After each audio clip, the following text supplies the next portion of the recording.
Welcome into the lounge presented by DraftKings. I'm Ryan Mink here with Garrett Downing, and we are thrilled to sit down with tight end Isaiah Likely, Big Zay, as he's referred to around these parts. So I got to ask you, I mean, you look back, since it's Lamar's birthday, right? Let's start talking about Lamar highlights, right? And you two are linked on some of his best highlights of the year. Yeah. The Cincinnati stiff arm touchdown, and then the Christmas touchdown, the kind of the fadeaway touchdown. What is it about you two and that connection, and do you have some more thrilling highlights like that in store for the playoffs? I mean, you know, just watching Lamar, man, he's just special. So, I mean, like, we're always taught, you know, play's never over till 8's on the ground, and it's very frequent when he's on the ground, you know, once one play breaks down. Yeah. So it's always, you know, after the first play isn't going, you see 8 scrambling, trying to find somebody, then it's just in your mind, it's like backyard little kid rules, like just get open. That's just something he preaches. So I just try to, you know, always catch his attention, whether I'm triple covering, I'm throwing my hand, or if I'm trying to work with him and trying to get something going. I mean, like, he always makes a great decision, you know, trusts everybody on the offense. So it's just always, you know, trying to get on that tandem with him. I'll give you credit, though. His eyes do seem to find yours. You know, so, and that backyard connection, I mean, it's like what we've seen between he and Mark over the years, right? They very much have that connection too. How do you gain that kind of chemistry with your quarterback? Really, I mean, something my rookie I was preaching was just, you know, watching Mark do it. I mean, like you said, like, him and Mark's relationship is special. So understanding, you know, how I am as a route runner, as a, you know, in the passing game was a reason, like, the Ravens took a chance on me. But understanding, you know, why Mark was an all-pro, why he makes so many spectacular plays with L is like something I want to, you know, pick his brain about a little bit, you know, just getting into the offense. So just understand, you know, what Mark does in the film room, what he sees from his perspective, zone, man, everything. And then really just hearing it from L, you know, obviously getting cussed out a little bit during practice for doing it wrong a little bit, or just not being on the same page. You know, just those reps that, you know, when you get in game, is just second nature at that point. Yeah. Is that something that you felt like you had to learn once you got here? Like, I know the backyard football connection, you probably have that, of course. Everybody at your level goes back to some of those roots. You played a lot of backyard football. Yes, in your day, I'm sure you're pretty good. First pick in those backyard games, right? But, like, was that something that you did actually have to learn in terms of how he operates and getting in his sight lines and finding the soft spots in the zone once you got into the NFL? For sure. I mean, you know, L's a great quarterback, and a lot of the stuff that, you know, is, I feel like, taken for granted with him is, you know, how he can see the whole field in scramble drill. And, you know, as a, you know, a pass catcher, you're taught always stay 5 yards in between, in the sight of vision of the quarterback. But with L feels like he can make any throw on the field, whether he's on the right sideline looking all the way to the left side. I mean, I've seen him make throws to Zay from one side to the other side and just tell Zay, man, I'm going to get it there. Just get open. So, you know, just always changing the perspective of every blade of grass on the field is yours as long as you and L are on the same page. And I feel like, you know, that's just special to have with a quarterback like L, where it's, you know, sometimes you don't have to stay in perimeter of the rules to be able to make a spectacular play with him. Another question on Lamar that I want to, you mentioned getting cussed out in practice. Yeah. Now, that was back in, when we had you on the podcast back in the summer, we talked about this a little bit because he was kind of setting the tone in that regard, challenging you guys. And you, even, you know, what do you remember about that? What stuck out about that all the way back in training camp when he was, like, holding everybody accountable to every little detail, and then how did that make an impact over the course of the year? I felt like that just made everybody, you know, become closer. I mean, it made, you know, those 5-yard runs from Derrick Henry turn to explosive. It made those, you know, spectacular plays by Zay, Bay, or receiver, or by a tight end, where you see everybody hauling, trying to block for them down the field to try to score a touchdown. And I feel like, you know, L just bringing that mantra into the training camp to, you know, bring everybody on the pace. So when, you know, we got into this part of the season where, you know, it's win or go home, everybody's already in the mindset of doing that next step to make it to the next level, make it to the next stage. So, I mean, you know, L's done a great job being a leader this year, being more vocal, as everybody's seen, you know, him talk, whether it's on the sideline, on the field, and always just giving words of encouragement to players. What was going through your mind on that stiff arm touchdown in Cincinnati? And when you go back and watch that highlight, what goes through your mind? Really just being tired, man. I mean, that whole drive, we was in no huddle. So, like, everybody, I felt like, was just giving everything they had, obviously, you know, to get, you know, in the perimeter of making the game, you know, more comfortable and giving us position to win. So really just everybody just trying to find a space to have L make a play. And, you know, the play started, you know, you just hear the whole crowd like roar because the ball's on the ground. L's trying to find the ball. So now it's like, okay, how do I get L's attention? And I just started just throwing my hand up. Like, if you just watch it again, I'm just throwing my hand up. And like L, like one thing about L is he hates when I just throw my hand up. You kind of do throw your hand up a lot, don't you? He hates it. Yeah, well, he doesn't hate it, but he's like, Zay, you have 3 people around you, bro. Like, That's a true type. Yeah, always confident. I was just like, man, just throw it up, man. Just throw it. And he's like, no, sometimes you just gotta work with me. And then like if you see it, like I'm throwing my hand up and L's like getting frustrated, like he'll point, and like if you don't like try to see his point, he'll like do it aggressive again. I'm like, okay, maybe he's talking to me this time. So I just moved, and then he just threw a crazy ball. I mean, I just made a regular catch for him. I mean, it's just right in the breadbasket. That was not a regular. I mean, he just like if you see it like it wasn't really a high point. It was just like me jumping. But like if you see the like how L had to throw it, he's like out of bounds, leg in the air. He's getting hit while he's it looked like if L was to sit in the pocket, it's like a regular pocket pass throw from him. But like it just looked so spectacular because he's like Air Jordan and like threw it. So I just had to jump in. It's just like everybody's like, dang, Zay, you jumped. So I'm like, bro, did y'all see this man out of bounds in the bleachers throw the ball? And it was just crazy. I love how you make Lamar a lefty when you're reenacting. Well, I'm a lefty. Yeah, I'm a lefty. So it's just, yeah. And the other part about that play was the celebration. And you kind of gave Gino, because you caught over Geno Stone and you kind of gave him the look up. Yeah. And didn't PQ say you gave him one of those in Pittsburgh too? You kind of that's your move now. I mean, it's just, those are my brothers at the end of the day. I mean, but like in between the lines, they know like at the end of the game we'll be family, but between the white lines, I mean, if you're not wearing the same colors, it is what it is. I mean, you trash talk in training camp. Yeah, for sure. Like, you're low-key one of like the bigger trash talkers on the team, I feel like. Yeah, for sure. I mean, everybody says that. I mean, in between the white lines, I'm gonna let you know about it a little bit. But at the end of the day, they all know like I'll do anything for them. Right. Now the Mark's on a torrid stretch right now, 6 touchdowns in the past 6 games. You're on a little bit of a heater too. 3 and 5 games ain't bad. Just what is it about you two, and what has you peaking at this time of the year? I'll say just the chemistry me and him been building. Like throughout the year, everybody's been asking like, when is Zay and Mark gonna be able to do it? When are they gonna be able to put it together? And I feel like, me and him just been able to pick each other. Like if you guys see us, like when the defense is going, we're always talking to each other. We're always looking at the tablet together. We're always asking each other like, how'd you see this rep? How'd you see this? How are you gonna match it up with the run game? Like stuff like that. So then when we get together with L and ask L like how he wants us to run it, I mean, it's just second nature. And then when we're out there on the field, it's no longer like, dang, I thought you was going to do this. I thought you was going to. It's already, okay, I know how Mark's going to run this. I know how Zay's going to do this. So now I'm just marrying off of it. You're playing off each other better. Yeah. Interesting. I remember back when we talked to you in the summer, the conversation at that point was like, how are the Ravens going to how's Monkey going to find ways to get you and Mark on the field together after all that you did last year? That's what we all wanted. We all were excited about it. We saw in training camp, we're like, man, these two guys are really difficult to guard. And then to your point, like early in the season, it's kind of a feeling out period, I think. And Mark was coming back and getting healthy. And there's like this process of getting everybody, I guess, fully up to speed. Was there a point where you felt like the two tight end, the two-headed monster, whatever adjective you want to use for it, like, was there a point where it felt like that kind of clicked for you in this offense? For sure. And I felt like even to this day, I mean, I feel like it's still growing. But I feel like me and him now are at like a good chemistry where it's like, I know exactly what Mark's probably most likely going to do 85 to 89% of the time in the game when he has a route. And that's just, film study, always talking to him, always bantering him, always, trying to be a competitor with him. And then really just, just seeing how he sees it on the field at practice. I mean, just if you watch Mark at practice, no rep he takes for granted. So like always after every route, after every block he has, I'm always asking him like, why'd you do it like that? Why'd you run a route like that? Or if he has, a mismatch or a linebacker safety, or if he runs it differently on a corner, just stuff like that. I feel like it's impairing. Along those lines, something that Lamar's talked about it with their connection is him having like freelance ability. And I'm curious, like, how does that, and maybe that's part of getting a feel for how he's going to play the game. Because it's like, I know what he's going to do 85, 90% of the time. Right. 10% there. There's still 10%. Yeah. So how does that affect things? And like, do you have freelance ability? How is that something that's reserved for him? How does that go? I mean, that's just their connection, man. I mean, Mark makes plays when the plays aren't there to be made. I mean, I always watch Mark.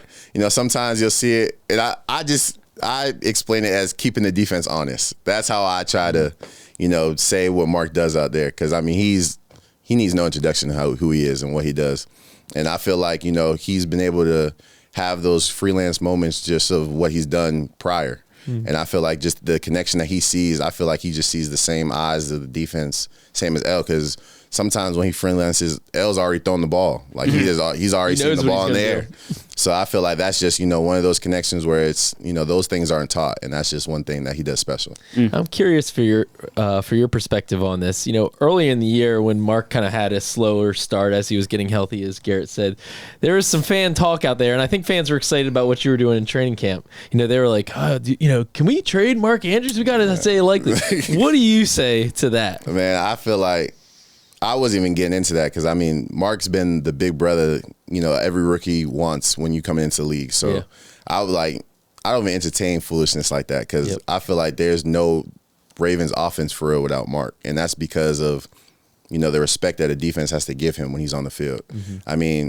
Every game where everybody's supposedly, had a great game, got off, how everybody wants to see it, Mark's been on that field. Mark's been taking 3-2 defenders' eyes where you're going to respect 89. So whether, he got off to a slow start, from, everything he's been dealing with from last year to this year, to the offseason. Now you guys are seeing, what happens when you have to worry about the whole offense and now 89 gets to be 89. So I feel like that's just, a great thing going into this postseason where now it's on. Yeah, well, I think it's awesome because you both are playing at such a high level and your game continues to evolve and you improve.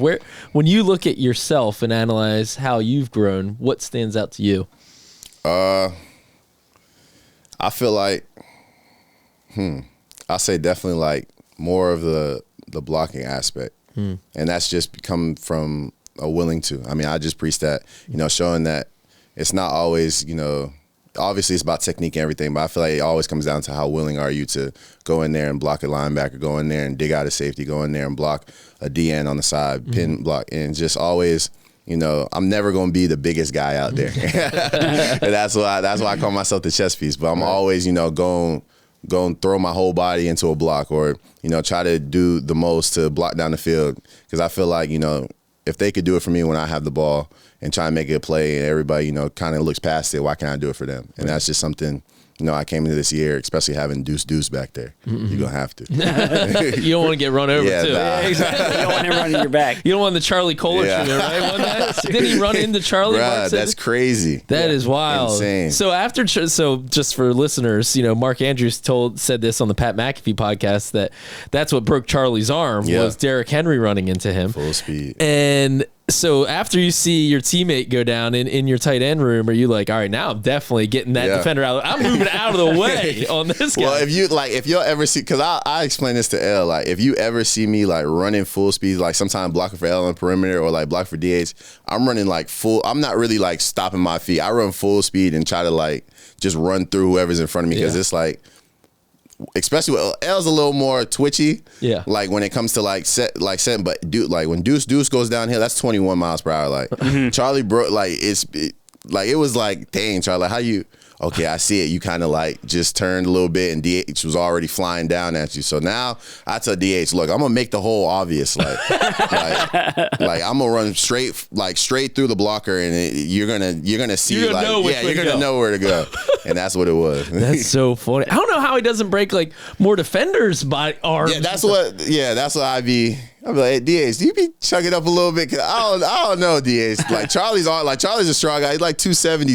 Right. I'm like, bro, there's no way like you just freelance and got Charlie. But like every time I see somebody tackle you, they're not staying down for extra count or like telling coach like, man, come get me for one. Yeah. So just as we go into this postseason, how do you feel like the growth of this offense has put you guys in position to be successful for this postseason run?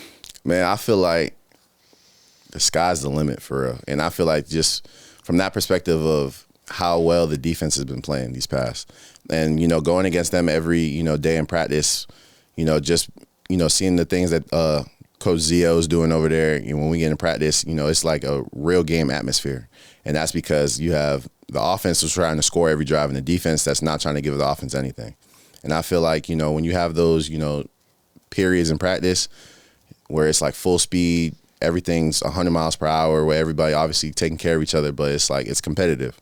So when you get into the game or when you get into those other segments, it's like, okay, we're already moving so fluid. How do we score 7 instead of 3 this drive? How do you put up X amount of points in the red zone so now your defense is comfortable playing however they want to play, and you're comfortable on the offense to say it doesn't matter where we are, whether on the 10-yard line, on the 50, on the 1, you're going to get 7 out of this drive. Right. Obviously, a big question going into this game is Zay Flowers, and hopefully, fingers crossed, he's able to play, and we'll see obviously what happens there.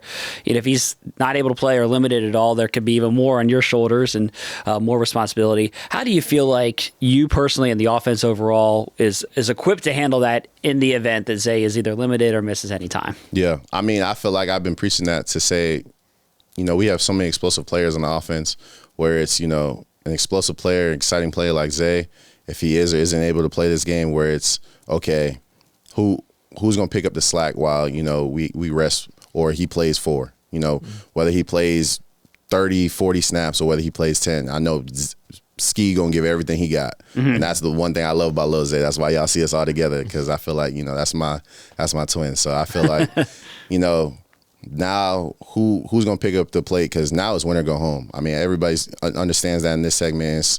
Now it's like when you're on the field, why would you have your guy make the play? And I feel like that's what everybody's been preaching, in practice, in meetings and everything, to be able to get to the point of the ultimate goal. Is there a different focus, a different mindset going into this year's playoffs as opposed to last year?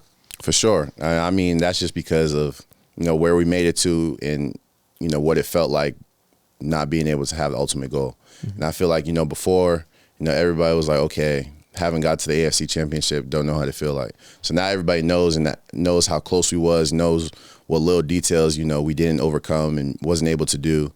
Now it's everybody, I feel like, especially starting with the guy at 8, that's the driver, laser focused, understanding that, look, I'm going to do whatever it takes, no matter the position we're in, no matter what type of game is going, to get a win. Whether I have to run all the way around the field to make a play, or whether I just have to tell Deuce, get this, I'm going to get the next one. Do this, I'm going to do the next one.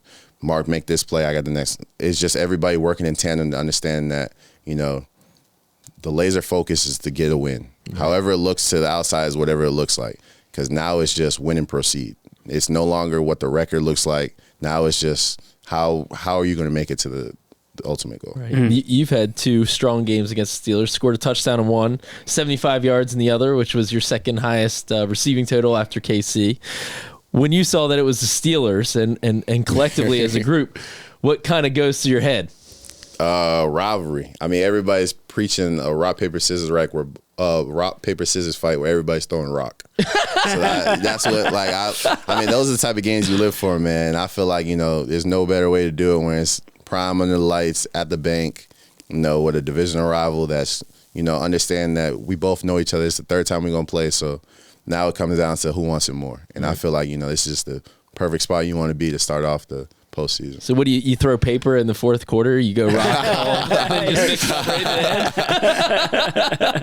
That's how I beat Garrett every draft. This is why I'm undefeated against you. I need to change my approach. I need to change my rock, paper, scissors approach. Well, look, man, I think this game is going to be fun to watch. You're going to obviously be a big part of it. And just as you, I guess, just to kind of my last question going into these playoffs, like, I go back to what was said in the locker room after the game on Saturday, where Lamar talked and Derrick Henry talked and Mark talked, and they made the point, like, Derrick stood out to me where he said, like, it's time to be different. And to what you were just talking about, how do you think that mindset will carry this team throughout this postseason? I feel like it's going to start always and forever in the trenches. I mean, that's just where, everybody, I feel like it's going to be different. Like, you're going to see runs that was going from 3 in the regular season go for 7 to 8, and I feel like that's just just going to show everybody what type of demeanor we're going to have going into this postseason, where it's everybody's going to take an extra step to be different in that little detail, to where in the postseason now it's okay, this is where we are, this is how we're standing, so how are you going to stop us? Awesome. Well, I can't wait for the next Lamar Jackson to Isaiah Likely touchdown highlight. It's coming. Yeah, that's right. And the blocking in the stretches. Hand up. All right, man. Thanks for joining us. Appreciate it. Thank you. Yeah. You're listening to the Lounge Podcast. We are coming to you from the SeatGeek studio. We also want to mention our partner to DraftKings Sportsbook. They are an official sports betting partner of the Baltimore Ravens. DraftKings Sportsbook, the crown is yours. So enjoyed sitting down and talking with Isaiah Likely. He's a great interview. He's good perspective and a lot of energy, and so I always enjoy talking with him. And he's been fun to watch this year, and I think that you're seeing, it was interesting to me hearing him talk about how it took a little bit of time for him and Mark to kind of figure out the two tight end dynamic there, and that's not something that like we spent much time talking about, like the figuring out piece of it. Yeah. But there is a process that goes along with that, and we're seeing it really, I think, taking off here at the right time. Yeah. And Isaiah himself, this is the best statistical season of his career from yards, catches, touchdowns. So even though Mark is back, Isaiah likely still has the best individual season of his career, and these two guys are going to be real weapons for this team starting on Saturday going to the playoffs. Well, especially if Zay Flowers is sidelined, then I think it would not surprise anybody if the Ravens lean more on their tight ends in the receiving game at least. I think they're going to Isaiah's point, they're going to look to establish the run, and against a physical Steelers team, that's a tough challenge, but you have to in the playoffs, especially with the weather that's in the forecasted. They're going to want to run the ball effectively, but I also think that both these tight ends, like you're saying, are playing at a high level, and they could be a big part of the passing attack. Yeah, and if Zay Flowers is limited at all or not able to play, then to your point, like I think that what does this passing attack look like? I think Rashad Bateman steps in as the number one wide receiver, of course, in that situation. But then you're looking at Tylan Wallace and Nelson Aguilar, Devontae Walker is the other receivers, of course. But I think, in my mind, and I'm guessing you agree, but you tell me, like I think it's probably more on Isaiah Likely and Mark Andrews. Like that's. Well, I think Bate. Bateman Mark for sure. Bateman and Likely, but yeah, I think they could lean more on the tight ends. Yes, yeah. I think Bateman for sure, but I think that when you're starting to look at like the second, third targets, I think it's probably the tight ends. I mean, Big Zay here is like you said, he's chess piece, right? That's what he calls himself. He is kind of like a wide receiver, and can be. He and Mark can flex out and play all over the place. So the Ravens can mix and match to give opponents fits, and we've talked about it all season long. It's a pick your poison offense. Everybody's used those words. The Ravens still have lots of poison on the shelf, and Isaiah Likely is certainly one of the more dangerous vials. Well, I like that you're able to carry that all the way through. There you go. Yeah, well done. So it's a joy talking with him, and again, he's going to be, whether Zay Flowers is on the field or not, Isaiah Likely is going to be an important piece, and one of the things that I love about him and a number of guys on this offense, but Isaiah Likely is one of those guys who it can go 3 quarters and he's not really involved, but then he comes up with the big play. Yeah, and he's made so many great catches, acrobatic, highlight. Exactly. Like he can be quiet, boom, and then here's the highlight reel play. And that speaks to his ability, but also I think staying in the game and like always looking for that chance and developing that chemistry. I think all of those factors have led to the type of season that he's had. Yep, absolutely. So we're going to talk more about this game coming up against the Steelers. Again, that is Saturday night, 8 p.m. at M&T Bank Stadium. So it's going to be an awesome atmosphere for that one. But we are going to do our full preview podcast for that game later this week. So stay tuned. Thanks for listening, and we'll talk with you again soon.